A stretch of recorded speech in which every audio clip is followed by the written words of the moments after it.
Sweet Jane. Sino sa tingin mo yung kasama mo? Si Clarence. Oh? Sino sa tingin mo yung kasama mo? Hindi ko po alam eh. Sino sa tingin mo yung kasama mo? Si Yuli po. Si Kuya Lance po. Nasasya ako may kasino ka tayo. Yung ka-date ko, naka-blindfold pa siya. Tapos parang tinanong siya, sino yung gusto na makadate? Tapos sinabi niya, Hindi ko po alam kung sino pero sana po si Ogo. gusto ko pagtanggal ng blindfold niya. Gusto ko makita yung reaction na niya. Ako yung ka-date niya. Sweet Jane.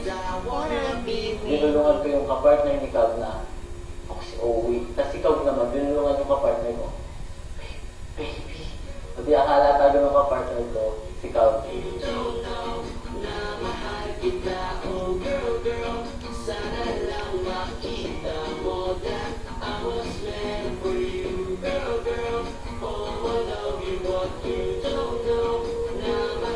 Inalalayan ko yung partner mo ng buong buhay.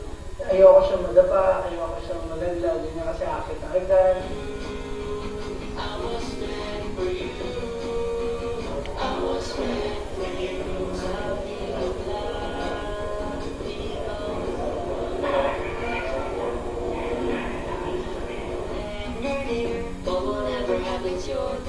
Ang nakakatuwa lang na sa lahat ng nakadate namin, mga ka-friend ko, lahat ng inisip nila puro ako, siguro dahil nawakan nila yung mga muscle nila. Inisip nila, ikaw pa ito. Sino sa tingin mo? Parang sikat po kasi po kanina po may narinig po ng salita ko Casey. Mukha.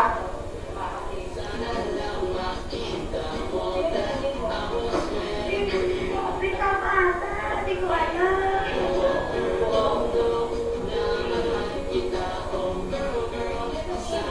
Damaris po. Ang pagkatapos papiliin yung chicks release ng part of gagawin yung chicks na gusto nila kuhaan para makilala nila yung partner nila. Ayun, nagpakilala na kami sa kanila.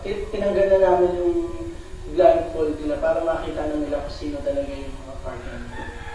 Sana lang makita mo that I was meant for you. Hindi ko rin po ina-expect na siya po yung makakalik na person. Nung una po, akala ko siya, pero nung nasunod ko na po yung time ko, si Ogo ba na? Sweet Jane. Tapos na kami makita nila, ngayon si ano naman, tsaka si ano. Buksan nyo na!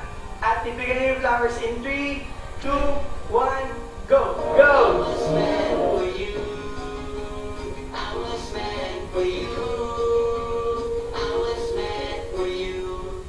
Parang pagtanggal ng blindfold, nagsimula na po yung mga kwentuhan namin.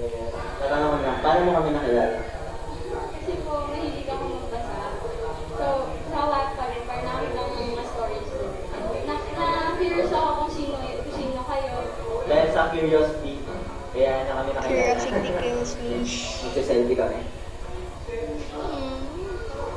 Tinanong ko yung kadate ko, ba't siya ginagawa ng follower.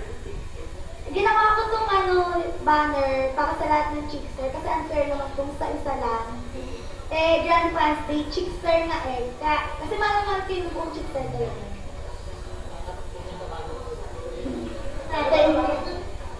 Kuya B-Boy, ano po yung special thing na nagawa niyo sa Chickster Review?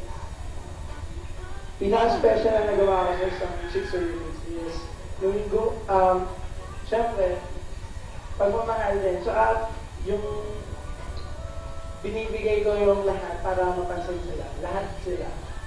Diba? Yeah, yun.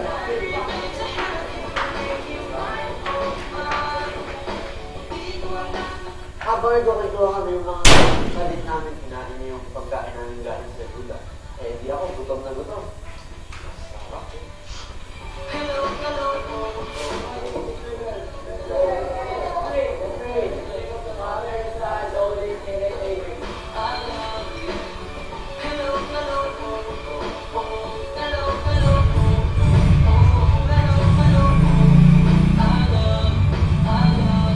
Sinusubukan. Bumigay. Akala ko di naman in love sa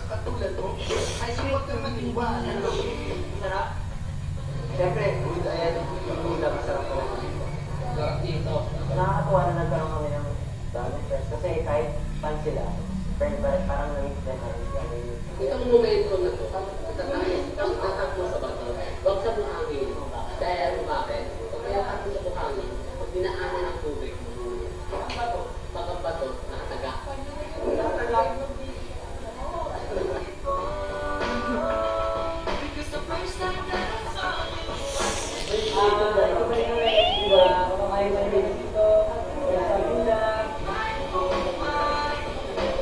Selfie.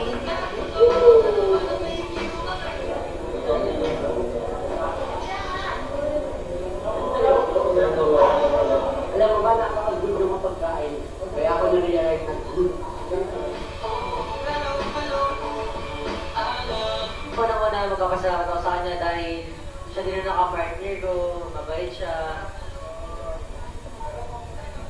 At syempre, bibigyan ko siya ng Poster. poster. May gift ako sa'yo. Alam mo ba kung ano yun? Ano? Ito. Gusto ko mag-thank you dahil napili mo akong nakasama dito. Art kita. And thank you so much. Sana naging masaya ka. Kahit makulit ako para sa'yo. Yeah! Makakataba ng puso. Chief Sir, thank you sa time. Thank you sa day. Sobrang